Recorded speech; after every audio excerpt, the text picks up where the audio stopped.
nin maalqabeen ah oo ka ganacsada baraafuunada ayaa guursaday gabar uu la dhacay akhlaaqdeeda iyo nasabkeeda, taas oo ay xiriir lahaayeen muddo 5 sano ah.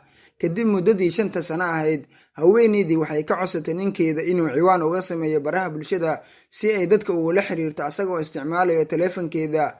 ninkii waa uu aqbalay codsigeeda, waxauna u sameeyey ciwaan magaceeda mid aan ahayn ayuuna ugu qoray, halkaas ayuuna kala xiriiri jiray. laga bilaabo maalintaas, haweeneydii waxay bilowday inay ka cajisto salaadihii iyo adkaartii. inta badan waqtigeeda waxay ku qaadan jirtay Facebook iyo waxa la midka ah.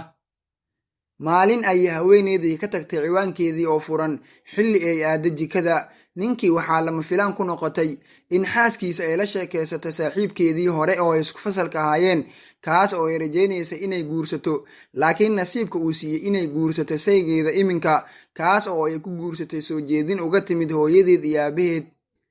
haweeneyda waxay ahayd mid ka cabanaysa in ninkeeda uusan waqti badan la qaadan oo uu ku mashquulo shaqadiisa uun.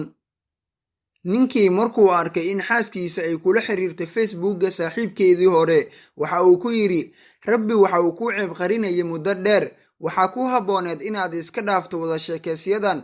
haddii aad ilaalin lahayd salaadahaaga alla ayaad ka xishoon lahayd. 5 mar ayaana hortiisa istaagi lahayd maalintii, mana aadan ku dhacdeen macsidan, asaga oo dhowr jeer kuu ceeb qariyey. ninkii waxa uu ku tilmaamay waxa ay kula kaceen xaaskiisa iyo saaxiibkeedii hore khiyaano guur. mana banaano qof xaasa inaad shukaansato, sidoo kale in Facebook aad ka shukaansato ma banaano.